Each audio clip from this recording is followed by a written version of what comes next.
रायगड, महाराष्ट्रासह देश विदेशातील ताज्या बातम्या पाहण्यासाठी मॅक्स इंडिया लाईव्ह चॅनलला सबस्क्राईब करा आणि बेल आयकॉन दाबायला विसरू नका.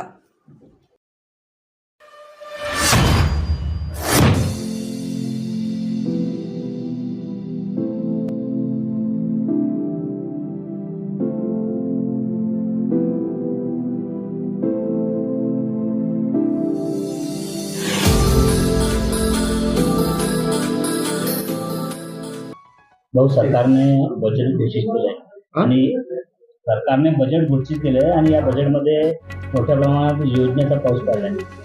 आता जे विरोधी पक्षनेते ते म्हणतात खिशात नाही बाणा आणि बाजीराव अंबादास दानवे म्हणतात. काय म्हणतात?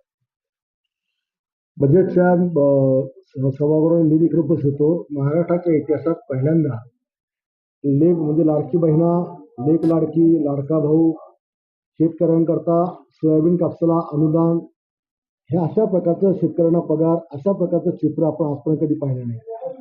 सोलर पंप मागेल त्याला दिला जाणार, MSCBच्या बिलातून त्याला वाचवलं जाणार, असे कधी झाले नाही.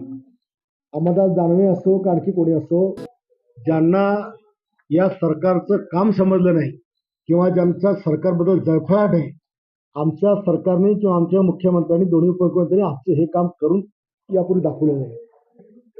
जर आमच्या खिशात दाना नसेल तर त्या दानवेला म्हणा, तुझ्या संभाजीनगरमध्ये 1 जुलैनंतर किती बायांच्या खात्यात पैसे पडतात ते पाय म्हणा, आणि मग तो काय ओपिनियन ते आम्हाला कळव.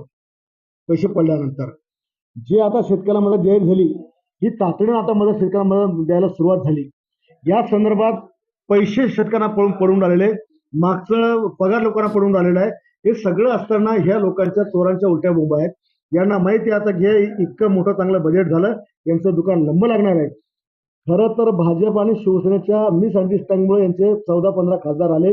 आमचे का 5-6 खासदार पडले नसते ना, तर काँग्रेसला पण अवकात कळले असते, का दानवेला पण अवकात कळले असते. विधानसभा निवडणूक समोर आहे म्हणून लाडकी बहिणा आणि लाडके भाऊ यांना दिसतंय असं सुप्रिया सुळे म्हणतात.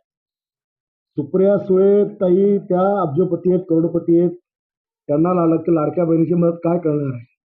आणि भाजप शिवसेना सरकारने मागच्या 5 वर्षापूर्वी मध्य प्रदेशमध्ये ही योजना राबवली म्हणत नाही, आणि आता इथेही भाजप सेनेचं सरकार आहे, इथंही मुख्यमंत्री लाडकी बहिणा राबवून राहिलेलो आहे. आणि त्याही पलीकडे जाऊन आता मुख्यमंत्री तीर्थयात्रा योजना देखील चालू केली, ज्याच्यामध्ये 60 वर्षाच्या वर जाणाऱ्या प्रत्येक भक्ताला त्याच्या भक्ताच्या ठिकाणी जाताना सगळा त्याला विनामूल्य त्याला जाता येणार आहे.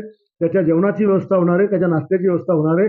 त्याच्यामुळं केवळ महिला हा विषय नाही, तर सगळ्या घटकांना न्याय देणारा अर्थसंकल्प तो आमचा जाहीर झालेला आहे.